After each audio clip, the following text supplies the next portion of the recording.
the meeting, the Budget and Audit Committee meeting to order. Trustee I'm ahead of you. What? I said I'm ahead of you on the roll call. You didn't even ask for it yet. Oh, yeah. Okay, roll call. Trustee Silver. Here. Trustee Kwong. Here. Trustee Aragon. Here. Is there any public comment on non-agenda items? Hearing none, we'll move to the next item. Approval of minutes of our September 3rd, 2025 meeting. So moved. Motion to approve. Okay.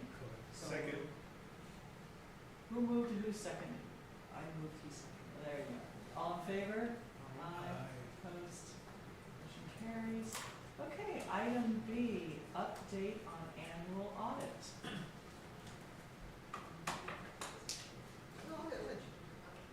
So we do have a update for our annual audit. So normally the annual audit will be presented to the trustee at this meeting. However, because of the federal government shutdown, the due date for the annual audit has been extended by the Chancellor's Office until February 15th. And the reason for the extension is the auditor relies on a federal document called OMB circular, and that has not been issued because of the shutdown. So extended to February 15th. Yeah, so the auditor will let us know as soon as that document is issued and they can wrap up their work.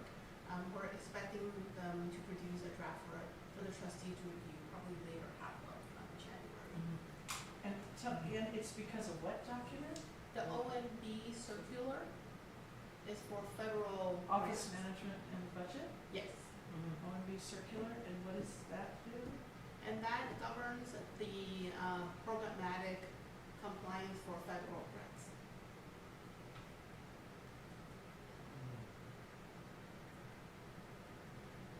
Okay. Okay. So we'll bring Or it. further impacts of the shutdown. Okay. Do we have that circular yet? Not yet. So the February 15th could be pushed back even farther. It's a possibility. It's a possibility. So the last time the Chancellor's Office issued a extension, that was during COVID. And that was also because the circular wasn't made available because everybody was adjusting to being home. But this time around, preliminarily, they pushed it to the same date as back in COVID, the February date. But that's really a moving target depending on when the White House issues this particular circular. But at this time, we're anticipating that we'll get it, and we should be able to go on schedule. Alright. We will bring information back as soon as we have. Okay. Next item, OPEB and Pension Trust Overview. Oh, do you want to talk about that? Okay. Asking shows. Yes. Alright, so last meeting, trustees have asked for education pieces. So this time around, we prepared an overview of our pension and OPEB irrevocable trust. So Can you just say what OPEB means? sure. Yeah, so OPEB means other post-employment health benefits. So those are health benefits provided for our retirees who are younger than 65 but older than 55, such as Trustee Aragon. So it provides qualifying employees after they service the college for more than 13 years.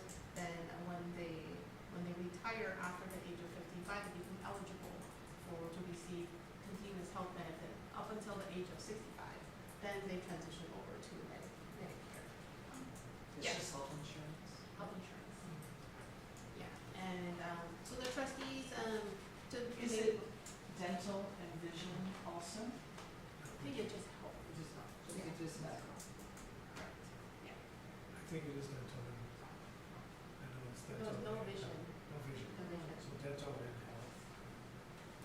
Yeah, so the trust, the reason why the trust was established a few years back, it was because by setting aside funds that in a irrevocable trust demonstrates the college's commitment of funding these obligations and supporting our retirees.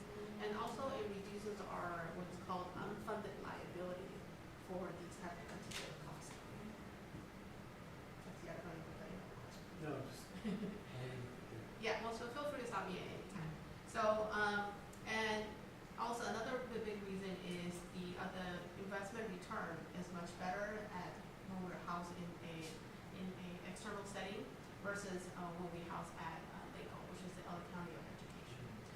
LACO's return is really generated, based on, it's close to a savings account. So their return on investment is about treasury rate, so if treasury is about 4%, they're about 4%. If treasury drops to 1%, like a few years ago, it drops to 1%. So however, have it at an external investment partner, they're able to reinvest and diversify our portfolio to gain a better return for us. So it's really a more favorable situation. Okay, so to share how the trusts are performing. And it's an actuarial sort of, Estimate of Estimate. Yeah, we're determining the amount of how much we have to. The actuarial return is the liability, and then the trust assets are actually planned assets, the money that we set aside in the trust. And we also determine, don't we, whether it's like a moderate or a growth, so there's an investment strategy that is used. Correct. it's very conservative. Does Yes. every, does every college in the system or every district No, offer this? yeah, not every district is able to Do this. afford it. And so Pasadena, we've been very prudent financially, so we've been able to set the money aside, to Just- OPED is an optional benefit. Yes. Some of the community colleges might not be offering these health benefits for people between 55 and 65, so this is an extra benefit. Right, And yeah. now you're funding it and you invest it with an outside investment, we're all going to. And that's PARS, right? PARS is the company that manages our investments. Yes, ours is the company that help us, manages our irrevocable trust. So they're a separate entity and, they are a non-for-profit. So they do this type of line for many, many different community colleges. So there's only two companies that are qualified to do this type of work. So we went through a rigorous RFP process to evaluate both firms. And then PARS came back as more, their fees are more reasonable and also their returns are more reasonable. What's the other company? Keenan Oh, we use for insurance. for insurance. Oh, So okay. they also have, trying to diversify. So I wanna go back, so why do we have so much more in OPEB than pension? It seems like our overall pension obligations would be much greater. And that's a really great question, Trustee Silver. So the reason why we have more set aside for OPEB is because OPEB, as Dr. Gomez mentioned, go through a actuarial valuation process, and it estimates how much the liabilities are. And this liability actually gets booked onto our financial statement. So the more that we can show that we fund it towards this liability, the better it is for us, on bond rating, when we go sell for a bond, and also it lowers our borrowing rate because it shows how strong financial we're positioned as a district. For pension liability is more of a state issue, although the state would like to say that it's a college issue, but really we contribute towards the state's CalPERS and CalSTRS pool, and the state manage the investment under their umbrella. So the district really have very little to do with it. We just pay our share.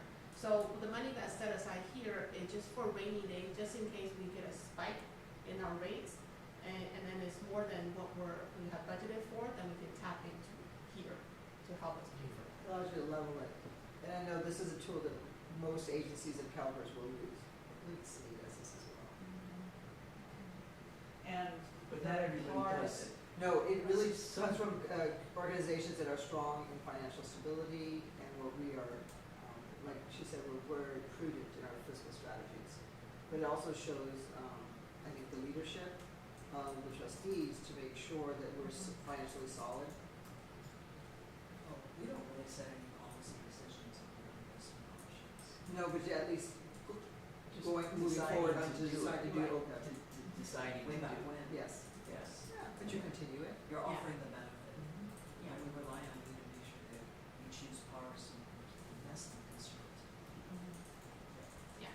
So, and then going back to investment strategy, I just want And I just wanna say, Yeah. because I think I just want, like with OPEB, even with the pension, a lot of folks just decide to pay as you go. right. Yes. So a lot of organizations just decide to pay as you go, right? They don't, you know, Yeah, they're not in a position where they can set funds aside to save for it. So it's like having a savings account that you can go to pay for these unexpected expenses, or you just paycheck to paycheck. That's kind of the difference. And so the expenses, the basically 39,000 are the fees that we've paid to PARS for what, for July to October 2025, and then, so did we not draw down any, No, we did not go down. Yeah, so we actually are able to pay for our current year expenses out of our current year budget. So we can maintain the funds here to have it continue to grow. Which is 39.5. Yeah, so it grew from 39.5 at the beginning of fiscal year to 41.5. Yeah, So we're in a good market. we are, yes, definitely. all right, it could go down. So $41 million is there, and it will be, so are you saying that, yeah, so do explain, how are we, when we have this group of people that need their health benefits, how is it paid for? If it's So- not coming from you? Yeah, so, Rainy day. yeah, so this is rainy day. Okay. Yeah, so the rainy day, for how we're paying for it now is out of our current year budget. Yeah, so the current year budget, we do have a contribution towards what is called Fund 63. And then Fund 63 is the mechanism where we pay for this year's expense. This is just a savings account because somebody did an actuarial study. They looked at the number of retirees between 55 and 65, and you can study here's a projected liability. And you are trying to save money and try to address that unfunded liability because it affects our bond rate. So it's, but you have 32,000 in expenses, so what did we buy? This is our The Oh, it's just the management Yeah. fees. It's just It's management. based on basic parts. Ours. I assume Keenan Yeah. and Associates is more expensive because they're more Yeah. profit. They are 1 or 2 basis points more expensive. Well, yeah, there's only 2 companies in the state. Yeah, and Crazy. so I'm guessing this must be part of special licensing, and then also, it's not a very profitable market. You can see, out of our entire portfolio, this is a lot of assets, but they're only charging a fraction. That's more right. basis point. Right, right. So that's why PARS is a nonprofit. That's right. And what's the second category, the pension? The pension is our set aside, it's also our savings account Oh. for just pension expense, CalPERS, CalSPERS. Oh, okay, it's the same thing. Mhm. Unfunded liability, you're trying to make it liquid. Yeah. Very liquid. Yeah, make it equal. I see. So Interesting. overall, the trust is doing really well, and our partners are aware that we're actually one of the ones that actually look at them every month when they send us a statement. Yeah. When there's a drop, and I actually go ask them a question, be like, what's going on? The market is growing, why are you losing money? So they know that somebody is keeping an eye on them, so they can't just Mickey Mouse things. So what do you do when there's a recession and the stock market drops? It has happened during COVID when we saw a huge dip. Like remember last March? It tanked 20%. Yeah. It was tanked too. So it tanked, I can't remember, I have to go back and see and look, but overall, the year ended on a positive note. Yes. So, there's also a slide later on that shows our, 5-year return, 1-year return, I see. 1 month return. So why is it like last year you kept on talking about this unfunded liability? Yes, it's always going to be unfunded because of the actuarial studies, but you always have this savings account to kind of match that unfunded. Right, so this is our savings account to match against the unfunded liability, and also because we have the fund set aside in the irrevocable trust, the fund balance can actually be used to offset our unfunded liability. So our unfunded liability is smaller, Right. versus, compared to a lot of institutions that don't have a irrevocable trust. So does the 41 million kind of match the unfunded liability, or is it a little bit under, or you over? At this point, it's a little bit under, we're about 80% funded, Oh, I yeah, see. which is very high. I see. Yeah, so most organizations, either they don't have a trust, so they will be 0% funded against their liability, or they're having about 40 to 50% funded. With the This is more like a paper study. Oh, Or yeah, things, yeah. actuarial. It's just all on paper. Yeah, but it's also just show us, if something were to happen today and we have to pay for everything today, how That's much right. would it cost? That's What's the time?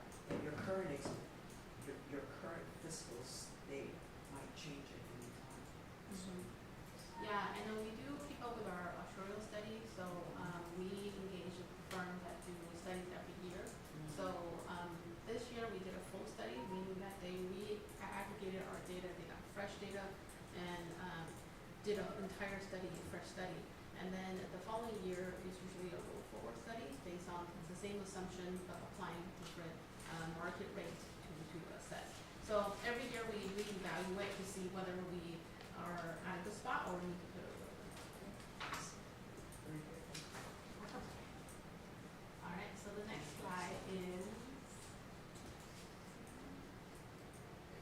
the investment return on historic and investment return. So it goes from 1 month to 5 years. So our over 5 years, because the trust hasn't been around for more than 10 years, so we don't have 10-year worth of data, but as long as it gets there, then we'll see the 10-year mark data. But for a 5-year annualized return, we're about 6% for both trusts. And for 3 years, it's 11.8. 1 year, the market is doing really well this year, so we're at 12.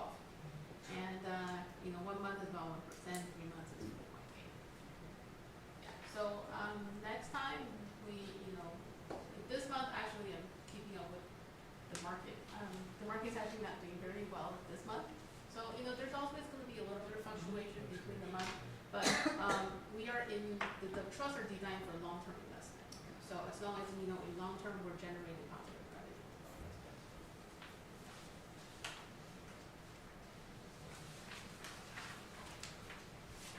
The next slide is really is a graphical presentation. It just demonstrates shows the makeup for the trust.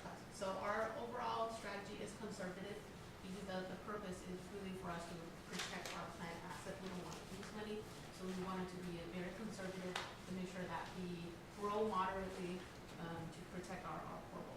Or So- we didn't know. We are we are a combination of all of these. So most of our investments are in U.S. equity, and they're a combination of all the major index like the S&P 500, Russell 2000, MSCI. So What is MSCI, ACWI? that's another index. I don't know it. What It's does a- that stand for? No, I've never heard of it. You have to Google it. Oh, that's cool. Yeah, it's a smaller index. It's industrial. Yeah. So, but the larger ones are the S&P 500 and the Russell 2000. So you're just somewhere on the average of these. Well, we're at 6, right? So 6% is, what's the y-axis, percent? The percentage of our portfolio. So the makeup of our, No. so about 28%, and also it shows you the return for each of these types. It's the percentage of our Oh, portfolio. I get it, I get it.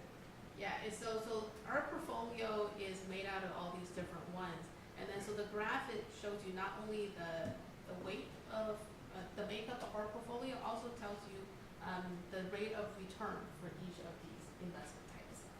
So our best performers are in the IT sector and healthcare, and our worst performers are in materials. I can't tell because there's no graph for our fund. Yes, so this one is just shows you, the sectors are embedded within the funds because when we buy major index, and it's a safer way to go. Because if we buy individual funds, if the fund itself drops, then our asset drops. But if we buy the index is made out of everything that's traded within the index. So it evens out our risk level. So it provides usually a positive return, positive and moderate return. So it doesn't say what MSCI stands for, but ACWI stands for All Country World Investments. That's what it is. It's another index. So it's a global. It is a global index. It's a global market. international fund. So I think what this graph is just saying where our investments, what category they're in. Right, Right? how we're doing. And then the dotted lines are the average, right? Who created this graph? So this is provided from our, parts. So they provide us in, quarterly disclosure, just as, our personal investment. So the investment brokers they're required by the US Treasury to provide this type of disclosure on a quarterly basis. Well, in the future, if you could ask them to name both axes, because that y-axis, I would not have known it's percent of the y-axis is the percent of our investment in these indices. So the y-axes are the rate of return for the different types, and then Oh, Yeah, the x-axis is The time. okay, so, because you said it was, Yeah, sorry, I misspoke. And what's the so it says price earning ratios. Yeah. It says price earning ratios, so that's a little different. So the dotted lines are the 5-year average. But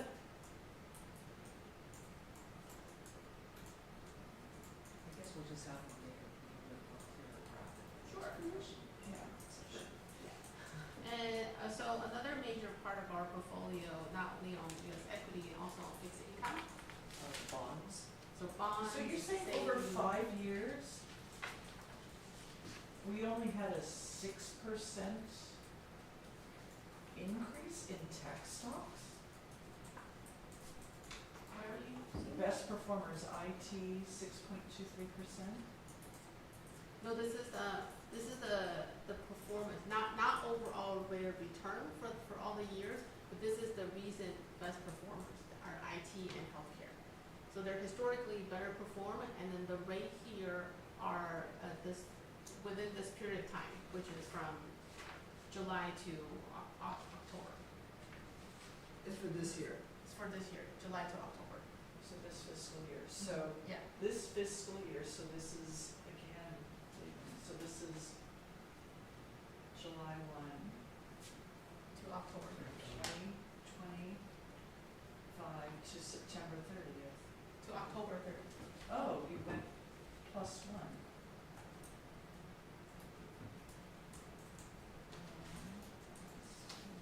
Huh.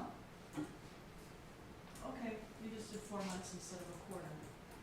Oh, because this is an educational piece, so it's not really related to the quarterly. That's what Right. we're gonna go over next. This is It's separate. OPEB, this is different than this. This Yeah. is our budget. Mm-hmm, Yeah. okay. So for the educational piece, when I made this, I just wanted to include as recent of a data for you as possible. So the More most- year to date. Yeah, so the most recent one was as of October. And I'm sorry, the IT means tech stocks. Yes. And 6.3% increase in value over That's those the 4 rate of months? return. Rate of return, okay. Thank you. And the next slide is the rate of performance by fixed income. For fixed income are bonds, treasury notes, savings type of investments.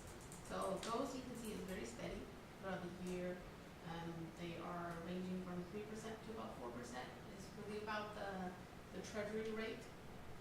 Whichever the US Treasury puts out there, this is what we're earning. And how much of our portfolio is in treasury bonds versus equities? Stock, a mix of equities about 65, and the rest is about oh, did you mention equity versus bond? Equity and bond is one bucket. So What's in another bucket? is this one, stock in Your stock. your stock in the index. Oh, yeah, stocks. But those are equities, equities. bonds. Stocks are equities. So I guess it's a term that, it depends on what term you use. So equity as in stock, or equity as in bonds and savings accounts. I think I just confused you more. I think what you just said was 35% is invested in In fixed stocks. income, 65 is in some Savings. equity. That's your traditional moderate conservative.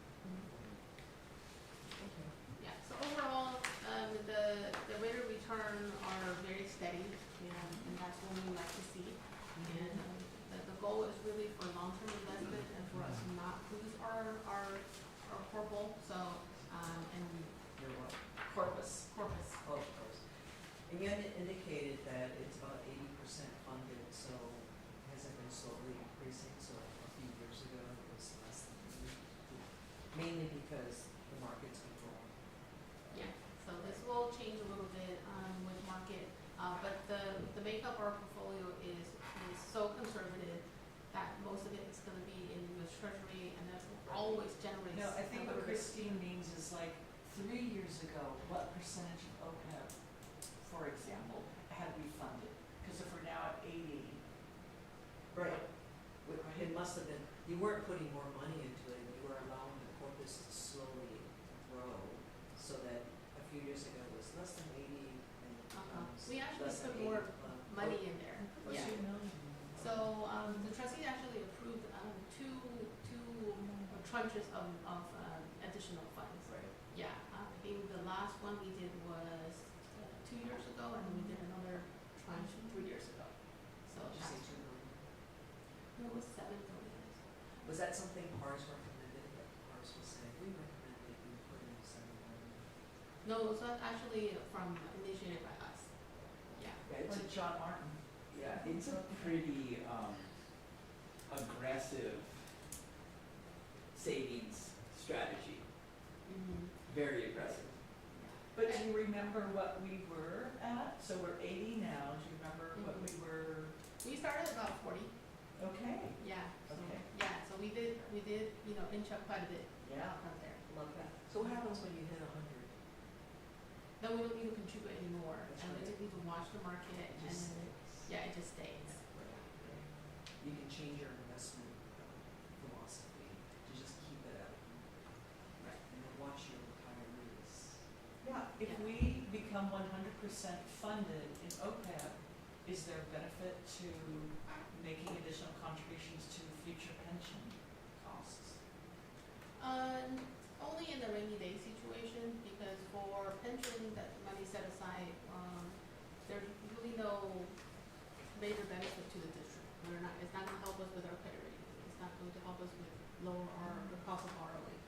Because pension is so much of it's linked to the state, so it's not very much a local decision or local problem, so to speak. That was But- really informative. But you hope that you're still able to pay for it during our current budget, right? This is in the event that something happens, That's right. that is unexpected, then you can come and you can Yes. dip into This should be this. like one-time dollars. It's a paper Yeah. study. That's all. Yeah, I mean, you may never have to use it. It's Right. your 6 to 12 month, savings account. Yeah. But it makes our books look really, really good, Yes. particularly when we go out For and bonds. sell bonds and everything else, that's where you get the real savings. Okay. That's That's good. good. I love this piece. Thank you. Yeah, that was very helpful. Informative. Yeah, thank you. Okay. All right, so budget update is the next item, and I can barely read this, so please, so can you email this to the committee tonight? Sure, I can do it right now. Right now, thank you so Yeah. much. And it's up there if you wanna look at it. Okay, so- Make it a little bit bigger. Okay, my glasses.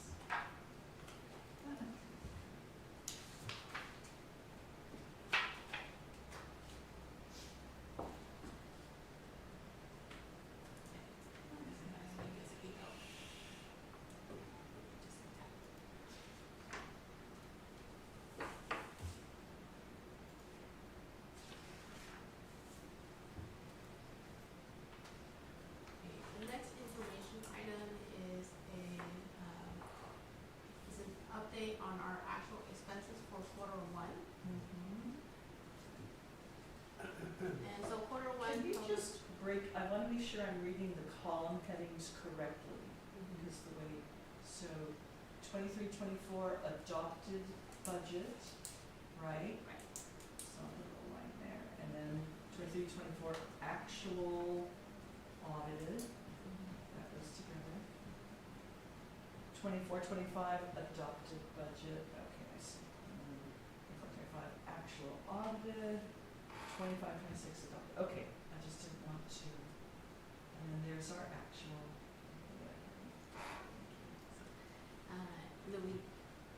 We use the adopted budget summary as the basis, and I have a column to the right to show the actual expenses and revenue that came in as of the end of quarter one.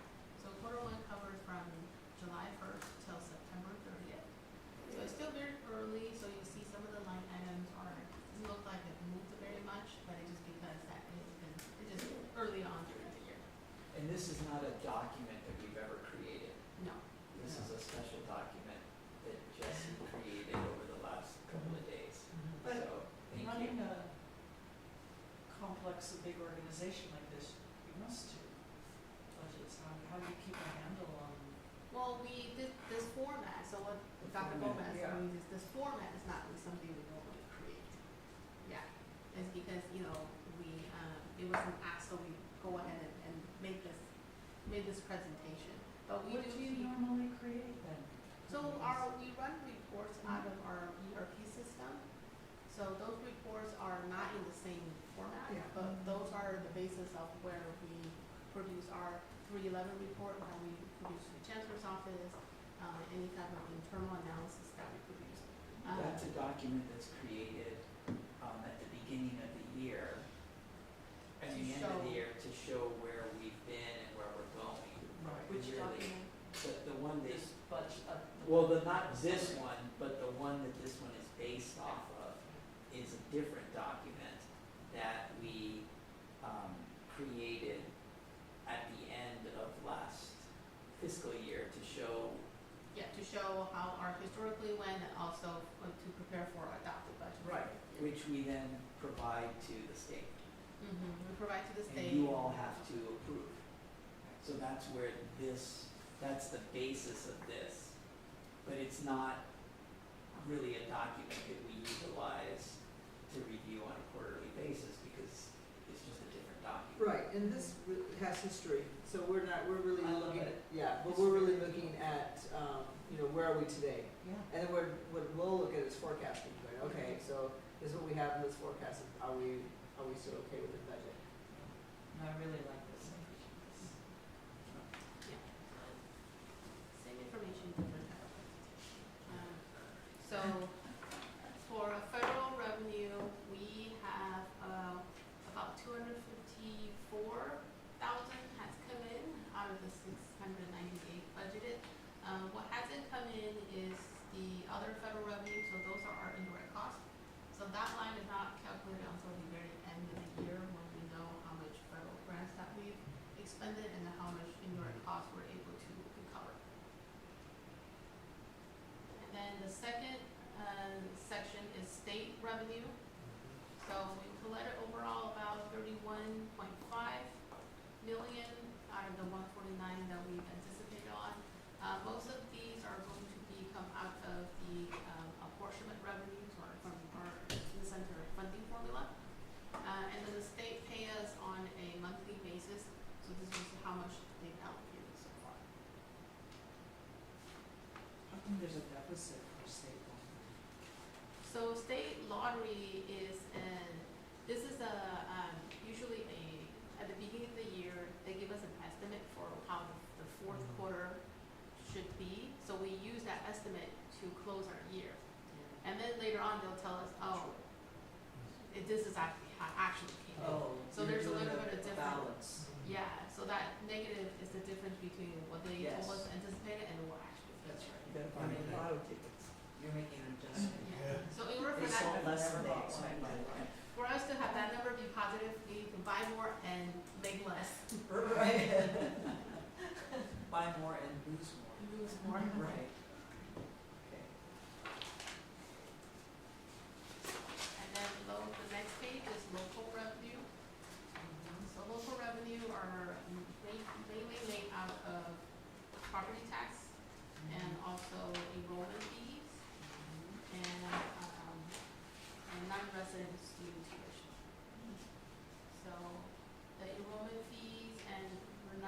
tuitions represent what we collected for the fall, the majority of the fall semester, so they're trending nicely about halfway there. That's what we'd like to see. And then for the property tax, they're a little bit lean right now, just because of the timing of when Yeah. property tax comes The in. extension. No, it's not the fire. So, it's not? Well, it is the extension, but there were concerns about, whether, like for our bonds, for example. Decline in value? Yeah, but that's not, I mean, our financial advisors said, you can explain this better than I can.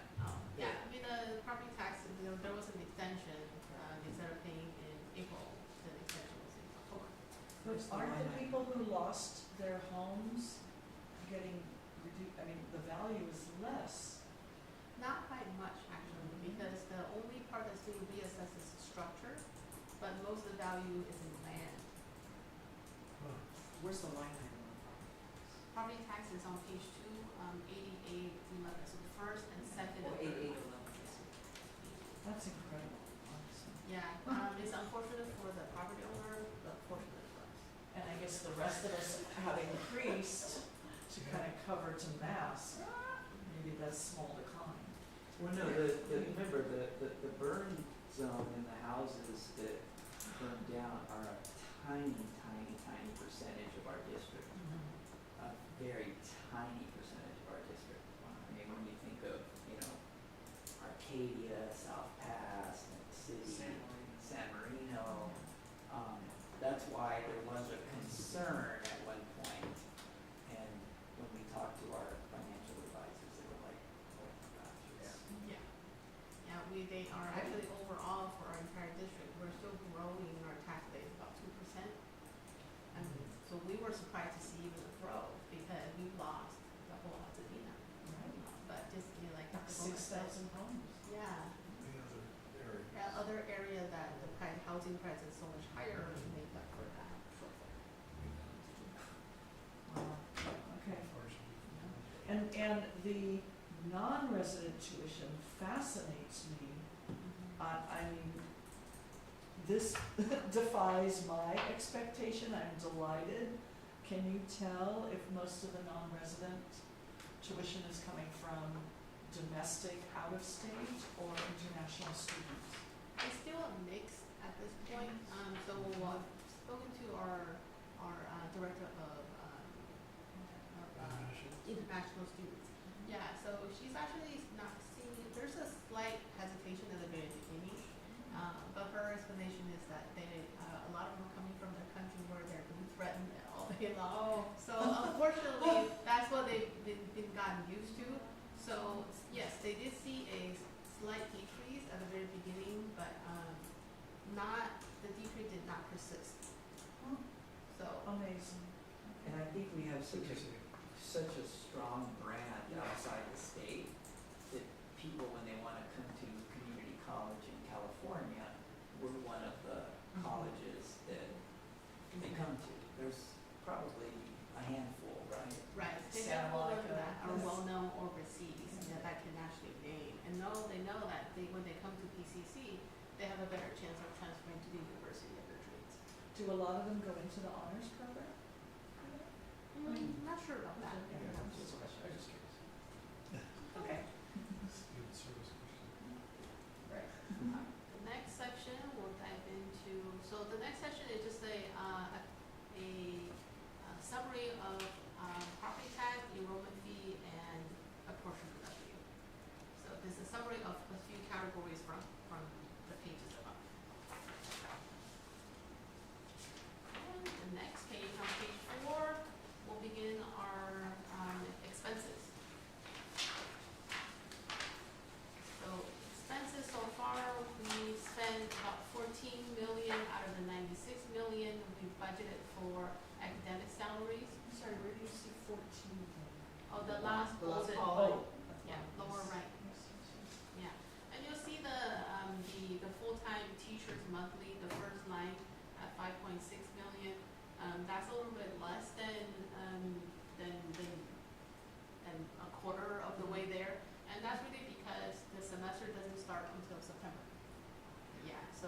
July and August are summer terms, and for the instructors that teach in the summer, they're really considered as adjuncts, they're paid adjunct. So that's a little bit lighter, that's only about less than a month worth of salary, so you'll see that pick up, after quarter two. And I want to show, I am pleased that on, expense 1320, instruction adjunct hourly, it looks like we're getting hold of that, cause I was so worried. In 23, if you look, 23-24, we budgeted 23 million, but we actually spent 27.5 million, 4.5 million more. And then last year, our budget was 26 million, and we spent nearly 34 million, $8 million more on adjuncts. So I'm delighted to see, I hope that we can keep to our budget this year. Yeah, we're working with Dr. Ramirez in areas of instruction, to really hone in on this area. Because, you know, in the 3 years past, we were working on our enrollment. So Yes. we left some of the classes that are low enrolled open, hoping that it will attract more students. So at this point, our incentive dollars has all gone away, so really we're focused on efficiency. Okay, good, yeah, because we're definitely gonna keep our eyes on that adjunct number. I don't disagree, but I also know that it's also very important for us to ensure that we have classes when the students need the classes. It's really important for a district like ours to be able to do that, because so many of our students are coming from outside the district, and all it takes is just one tough situation where somebody can't get a class or a class gets canceled, and we lose them completely because they end up going to ELAC or they end up going to Citrus or some other place. So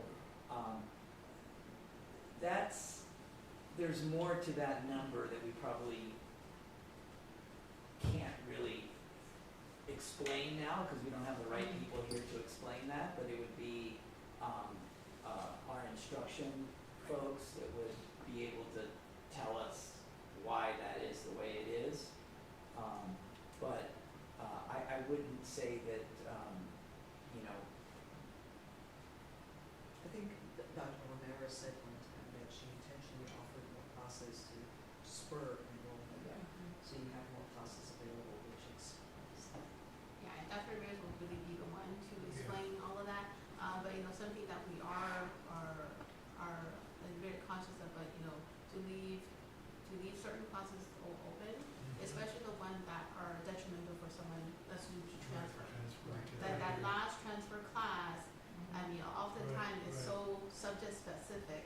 So even if they're lower enrolled, we still have to keep it open in order for the student to complete so they can transfer. and we also have a new funding formula, so now we get money if they transfer in a particular amount of time, if they get their degree and all these kinds of things. So our counselors and folks that are working on student success are constantly monitoring that, and they will open up classes sometimes to get those students to cross the finish line in time.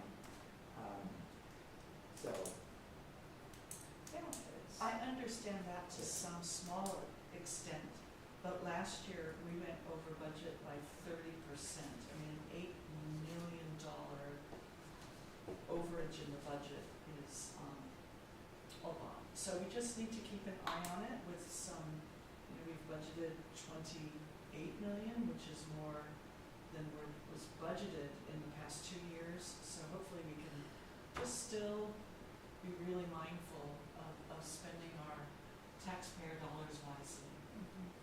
For sure. All right, next category is our classified salaries. So these are our support staff, our classified managers, and our hourly workers, and student aid. This is where this resides. So it's trending very closely to about a quarter to about 20% to a quarter the way there. So it's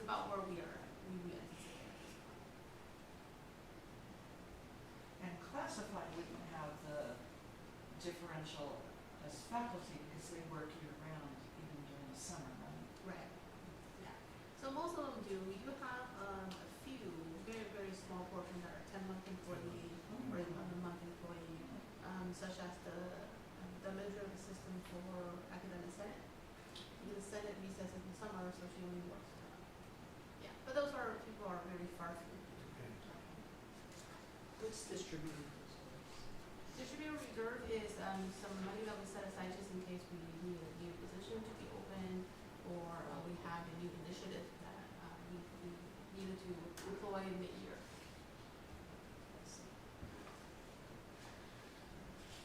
And what are the relief or extra help hourly college assistants? Oh. What do they do? Though that is a long name for hourly workers. Oh. Okay. College assistants, it says in our parentheses. Right, is that the Right. majority? Yeah. Yeah. That's all of them? There's a lot of asterisks after it. It does. Oh. Yeah, but really they're just their hourly. Let's look at the benefits. So, the next page is benefits. It's very long because we offer a government benefits program. It actually doesn't end this page, it goes on to the following page. Yeah, it's a lot of different type of benefits. It includes pension, it includes, the part-time faculty also can contribute towards Apple, and that's a, pension plan that we offer for our part-time, employees. Oh. Yeah, and also there's, Is Apple the management company or what? Apple is a type of pension, it's like an elective pension program that's offered by Key, Pension for part-time employees like adjuncts? like adjuncts. Yeah, they get elect into participating. When you say Keenan offers it, that means Keenan was the broker and they helped you administer it? Yeah, they're actually kind of the state, the state doesn't have a program for part-time employees, so Keenan provided this program where employees can opt into. So adjuncts don't pay anything else, yours? No, unless they are full-time at one point. Oh, okay. Thought they were also eligible for it. So that's what they, okay. Righty, and the next page is, this one's much shorter. At the top of the page is supplies and material, that start with 4. So these are just miscellaneous supplies, paper, pencil, copier, copy, Like ink. yeah, yeah, small supplies. We do receive lottery dollars to purchase our instructional supplies, so we utilize that as much as we could before we tap into general fund. Our law firms are the consultants. Yes. Oh, I really? see it's really long. Yeah, we try to stay out of trouble. Oh, really? So consultants are also legal, legal fees? No, consultants are right here, and It's on it page. depends on what type of It could be in any- services. Yeah. They could be in construction, they could be, I mean, Oh, you can it's have subsumed in those you can have lots of categories. different, You don't have a separate line item for, legal expenses. we might, Yeah, so legal But- expenses are right here. But if it's just legal advice, consulting for construction, those under What's- consulting. Oh, there it is, 5730.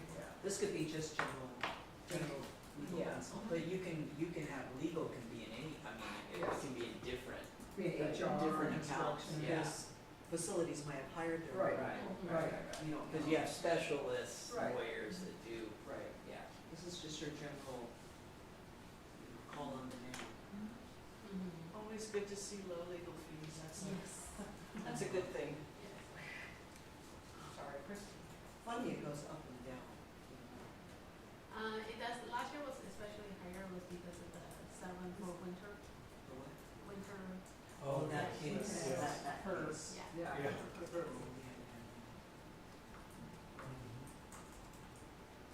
What page is that? This is page 9 of it. Oh, Our uncollectible student fees has really declined. Yeah, so we actually have, started last year, me and my staff, we embarked on a journey to clean that up because, when we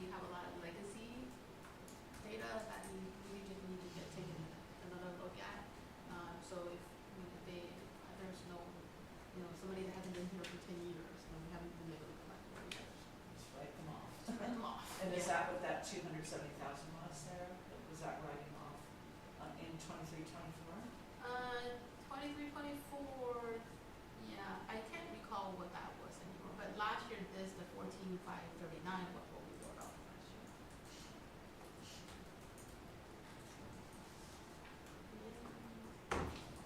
Those game officials. Yeah, those are our athletic programs. Much. And capital outlay is on the next page. So, with capital outlay, so this is general fund. So general fund capital outlay expenses are very thin. Most of our capital outlay purchases are in the capital fund, which are not a part of this. Wait, say that again? So this is general fund, so this whole document is for general fund only. Yes. So That's most Fund 1? fund one. Okay. Yes, so that's why the capital purchases are very thin here, because in order for us to meet our 50 law obligation, we move the larger purchases such as capital into the capital fund. So this is a totally allowable strategy, Okay. and those are where we aggregate all of our capital purchases. And what are some things that are capital purchases? Such as a van for our transportation, or a large piece of equipment, or furnishing for the Serapian building, a microscope, yeah.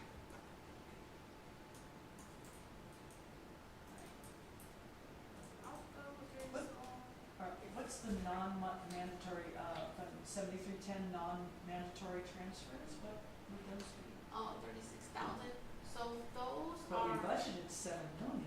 oh yeah, so this is the, so these are the contribution from the general fund into, insurance, into the Fund 61, 62, 63, and also capital to fund our insurance premium for property and liability, for the OPEB per year expense, and for, workers' compensation and insurance expense.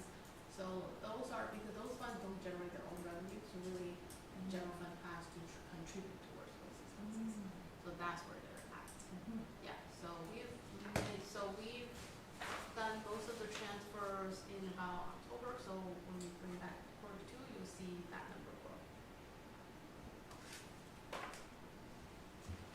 Alright, the next page is really just a summary of beginning balances and any type of adjustment that happened. Here you can get a glimpse of how our audit came out to be. There's no audit adjustments, so yay. What are we looking at here? This is a summary of all the details we talked about. Okay. Yeah. So I was mentioning also give a glimpse of how our audit results come out to be. So if we have any type of audit adjustment, it will show up here as a ledger adjustment. So we had no audit adjustment. Just, Very good. Okay. and then also shows our total income so far, 98 million. And then our total expenses is 33 million. So we're ending so far on a positive note. It's still very early, so I do anticipate this number to, the ending balance to grow slower as the year goes on. Sure. And when's the next time we do a budget, review with this committee? We can do it, I think it's more meaningful to do it quarterly. So we can come back about February. Right, because these numbers March. will start coming in. We've never done this before, Correct. okay, so this is new. Oh, this is a good summation. Yeah, but this is the first time that Jesse has done this. So why did you decide to do this? Did we ask? Oh, you asked for a revised budget, Just quarterly budget. a quarterly budget review. Yes, and you should receive it. I think Julie says that. Okay. That's a Julie quote. That's a Oh, Julie. like this, still. Oh, wait, where did it really? It's kind of biblical. I mean, it's probably like 2,000 years old, but it's a good one. But I think I What's the have to say this, that this is a lot of work Yeah. to do this at this point in time. And I would, this is not usually a time to do this. I mean, I would do it later on because as you notice, there's not really a lot of, Yeah, the first and second Data. quarters aren't and very you meaningful. can't really do much, and the amount of So maybe work, the third like I quarter? don't want Jessie spending her Thanksgiving, like, I was surprised, cause she told me, there's no way I could do this. And Did you so, miss your next and then you did, right? And I know it took a lot of work, cause you have to find all of this stuff and put it into a document that was not really made for a quarterly budget review. Yeah, usually this So- is about a couple of weeks worth of production. But you know, we do wanted to honor the trustees' wishes and do that the best way we Well, can. fiduciary oversight is our number one task.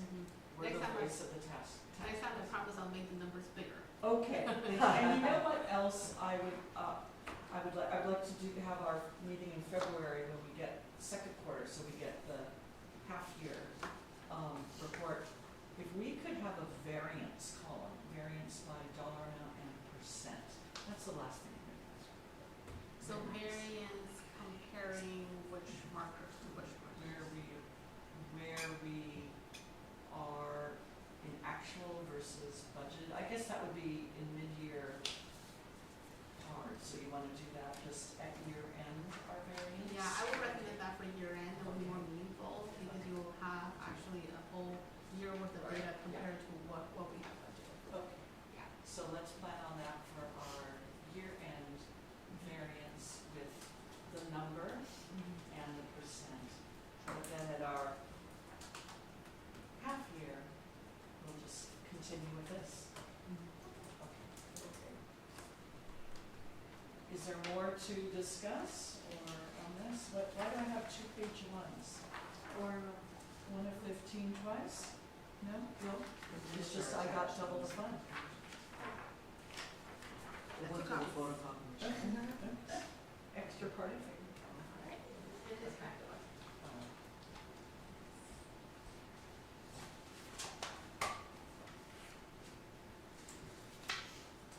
Thank you.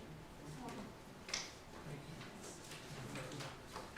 How many hours did that take you? Yeah, between bites of turkey and She missed her Thanksgiving. Oh. We spent a lot of Yeah. triple lines over the last, but I didn't think you were gonna get it done. Yeah, we do appreciate On it. Friday, Yeah. on Saturday. Awesome. So to give Thank you you. time to prepare, the next item is proposed meeting schedule. So let's see, You mentioned February. a is it? February date Well, for that. there could be a brand new committee, you guys know that that's gonna happen. Yes. Oh, in- Correct. So you may wanna wait until then. To New And York. not every, Let's set it for that. yeah. Huh? Not every Let's what? set it for that. Yeah, let's Okay. make it, I'm just. it's flexible, we can just put one on the calendar, it's only pixels, easy to change. Right, and usually it's pretty much around the same time. I think you should. So anticipated February 2026? Say that again? Are we anticipating a February? Yes, Okay. yes. So we should hold off after our So- regular meeting and We have, next That's week. what but if, but That's fine with me. I know that I am going to be gone a lot, and I would like to be on this committee again, who knows if I am or not, so I would like to set a tentative time now, because I'm not here for a lot of February. When you set it in March, can you tell me? Well, let's, like, how about the first week of February? I think I- 3rd, 4th, 5th? Is that too, what do you think?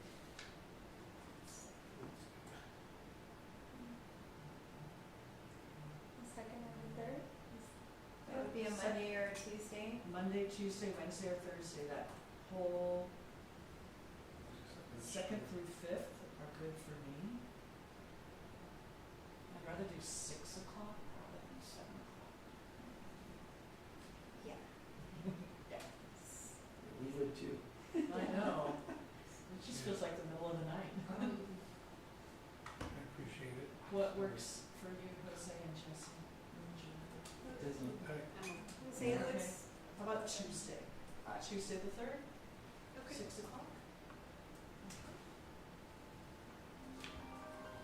uh,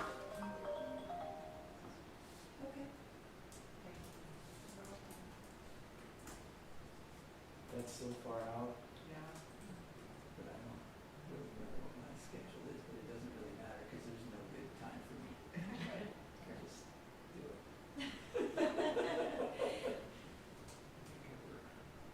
I'm not sure either, so I'm just gonna say tentative, because, Yes. I won't teaching, commit, I won't teaching. commit. I mean, yeah, it's good to have a tentative date, but Okay, and are there any future agenda items? I really enjoyed the OPED presentation on it. Their second one on OPED. No, not on OPED. Oh. That's something else. Oh, yes. With the same length of time, 15, 20 Yeah. minutes, like a short lunch and like. What else do we have? Okay. Yeah, that was very, that was a lot of fun. Okay. Thank you. Maybe on our funding formula? Would that be? We come up with some suggestions. The students' success on, that's a good one. Student-centered funding formula? Yeah. Yeah.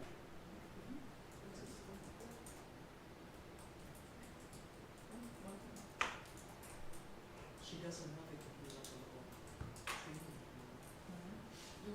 Yeah, we do. We actually train our employees. Oh, there you go. Oh. Yeah, And then we they train could- our Yeah, because a lot of folks, you know, they really don't realize how the student success